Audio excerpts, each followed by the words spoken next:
गुरुर्ब्रह्मा गुरुर्विष्णु गुरुदेव महेश्वर गुरु साक्षात् परब्रह्म तस्मै श्री गुरवे नमः। तस्मै श्री गुरवे नमः। तस्मै श्री गुरवे नमः। जय गुरु, जय सीताराम। मैं नूतन रॉय, रांची, झारखंड से आज कुछ दिनों के अंतराल के बाद आपके समक्ष फिर से उपस्थित हूँ। गुरु कृपा थोड़ी जब छीण पड़ जाती है तो मैं दूर हो जाती हूँ।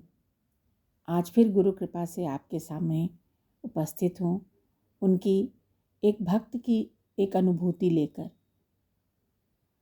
ठाकुर के जन्मदिवस के उपलक्ष्य में ठाकुर की कृपा तो ऐसे सभी भक्तों पे होती है, मगर कुछ भक्त अपनी कृपा को अनुभूति के रूप में पाते हैं और जिसका वर्णन वो करते हैं।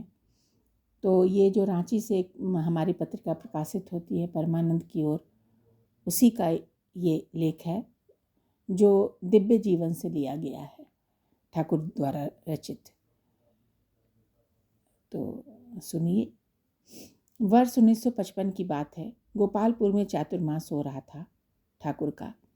आर्यादह के श्री जितेंद्र नाथ गंगोपाध्याय ने थोड़े ही दिन पहले ठाकुर से दीक्षा ली थी। नौकरी करते थे, इसीलिए प्रति शनिवार को माँ को साथ लेकर गोपालपुर जाते थे और रविवार शाम को लौटते थे। वहाँ कमरे थोड़े थे, इसीलिए माताओं के रहने के लिए कमरे थे और पुरुष कहीं भी कभी भी नाम मंच में कभी इधर कभी उधर सो जाते थे। जितेंद्र बाबू कलकत्ता के रहने वाले थे। इस प्रकार रहने के अनभ्यस्त, इसीलिए अपने ठहरने के लिए सामने चाय की दुकान वाले से बात की। रात को उसकी दुकान में सो जाएंगे। दुकानदार से अच्छा परिचय हो गया।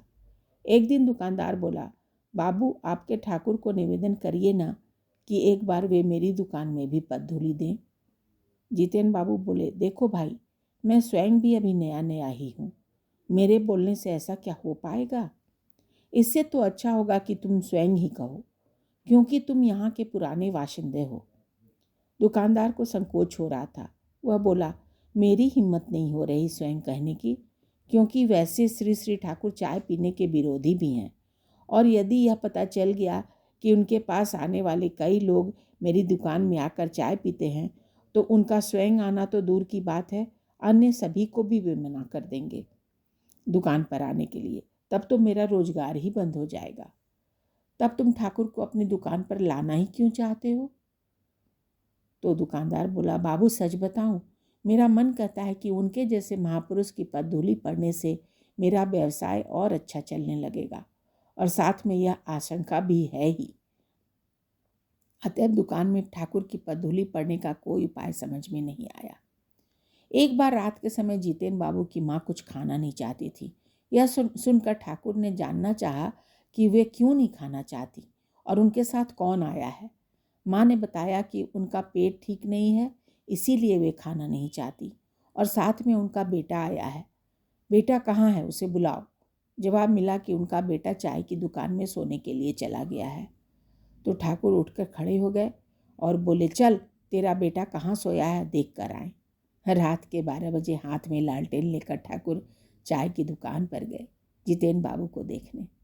दुकानदार की चिर अभिलषित ठाकुर की पदधूलि पाने की आशा पूर्ण हुई, बिना कुछ कहे, बिना प्रयत्न किए।